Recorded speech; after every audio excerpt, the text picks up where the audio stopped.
Pois bem, no vídeo anterior comecei a delimitar a estrutura e os aspectos mais importantes, essenciais da Idade Média. A gente estava falando das terras da Idade Média, como funcionava, qual que era a função do servo, da nobreza, do clero.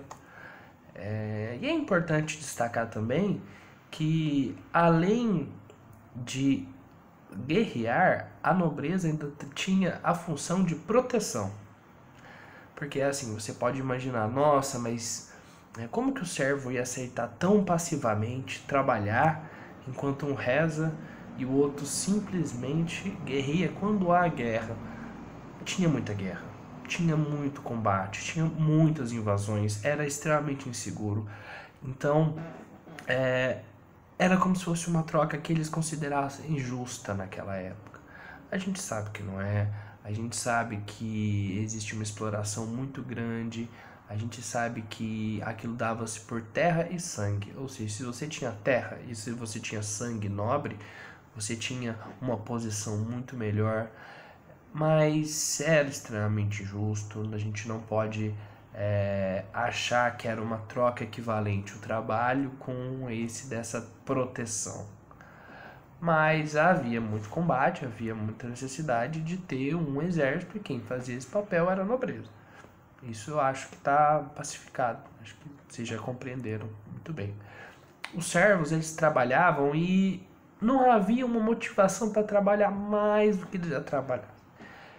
Veja, existia uma carga de impostos muito grande em cima dos servos. Tinha a corveia, que era o mais importante deles, que era o tempo em que os trabalhadores tinham que trabalhar. Os servos, eu falo servos como trabalhadores porque de fato quem trabalhava eram eles, né? Os servos tinham que trabalhar nas terras do senhor feudal, que era grande parte da semana. Tinha a talha, que era uma taxa que eles tinham que pagar por produção, por porcentagem.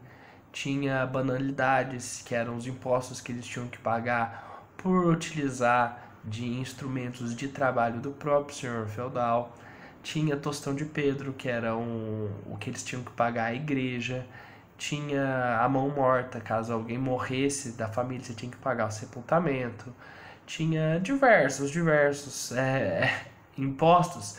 Então ficava impossível para o servo ter um pouquinho a mais. Se ele tinha que pagar tanto imposto, ele produzia só o que eles iam comer.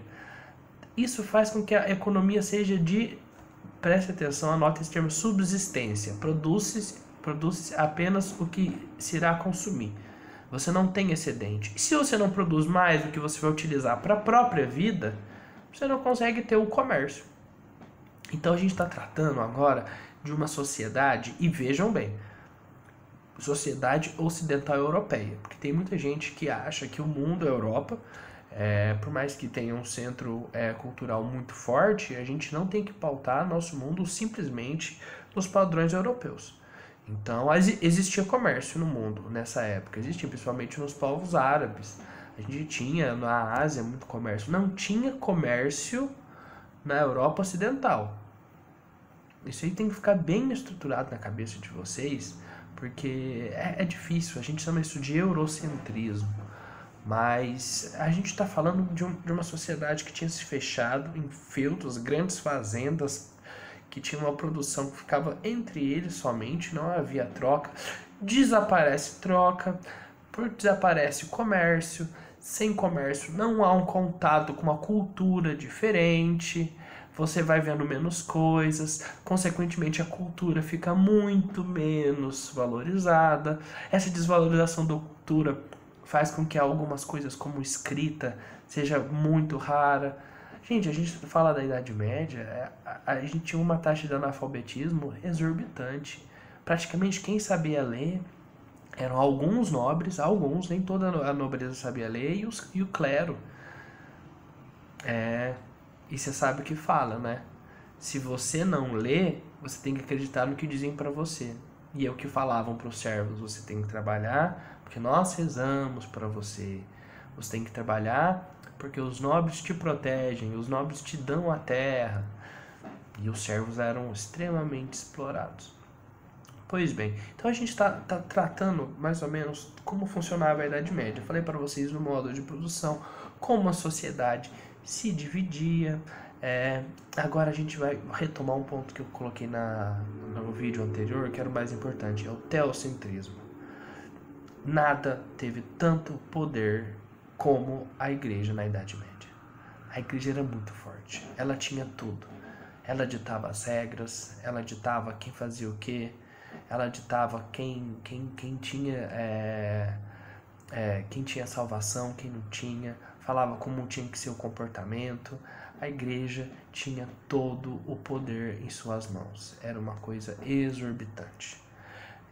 E ela vai trabalhar muito com a questão do medo, com a questão do pecado. A gente tinha muitos casos de bruxaria. Você vai falar assim, mas o que seria uma bruxaria? Às vezes você fazia um chá, você pegava uma casca de uma árvore e fazia um chá, você estava sendo considerada bruxa. O próprio banho, às vezes era considerado ritual de uma coisa mais satânica. Eles trabalhavam muito com o medo, com o terror psicológico, de se você não faz a sua parte, você não vai para o céu. E se você não vai para o céu, você vai para o inferno. E a gente vai ter diversas obras que tratam disso. A gente vai ter a Divina Comédia do Dante Alighieri, que descreve perfeitamente o inferno, e a pessoa fica chocada. Foi até engraçado porque diversas pessoas da igreja católica acharam que ele tinha algum pacto com o diabo e mandaram investigar para ver se achava aquele inferno. A gente teve uma substituição da ciência e da filosofia pela teologia filosófica, que é uma filosofia que era voltada para a própria religião. A gente tem o monoteísmo. E quando a gente fala igreja, a gente está falando igreja católica. Igreja católica apostólica romana. A mais tradicional e a mais antiga que a gente tem. Na verdade, a mais antiga não é, mas é a mais tradicional. E que tem o maior número de fiéis.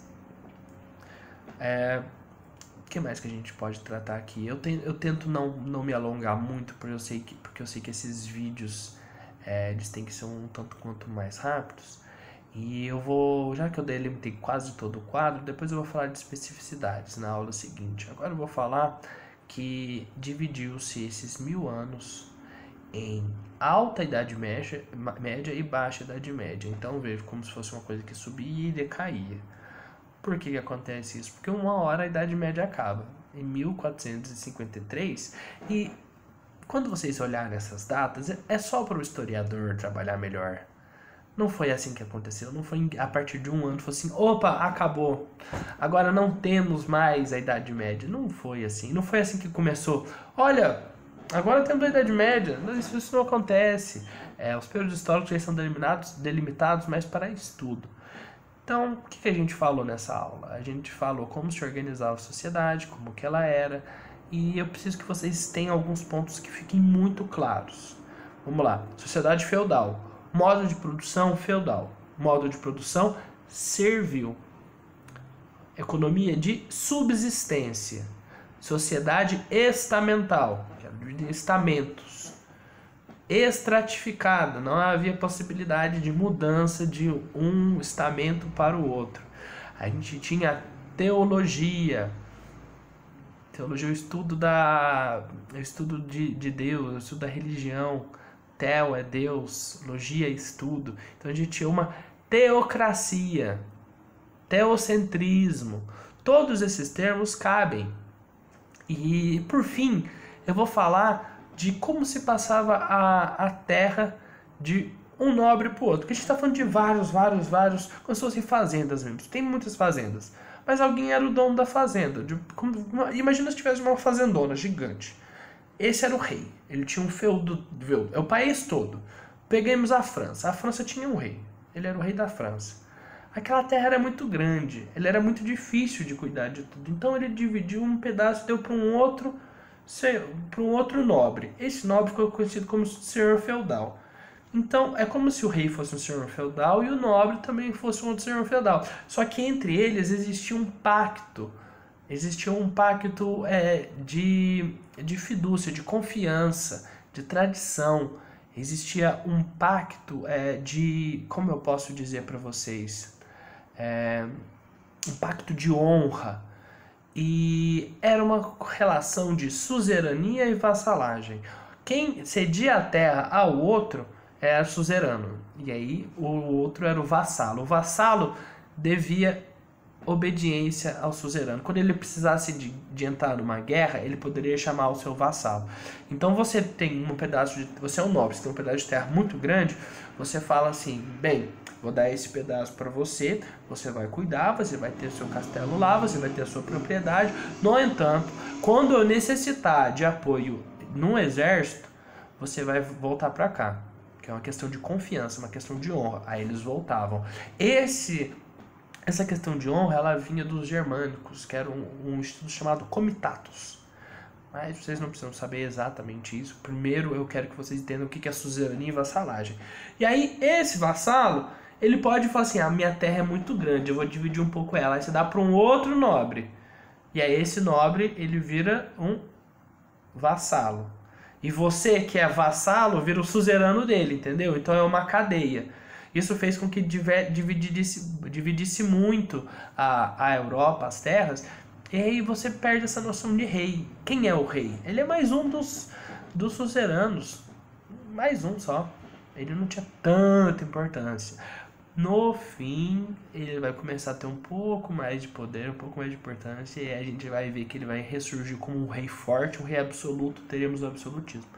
Mas por enquanto é isso. Retomamos na próxima aula. Muito obrigado pelos estudos.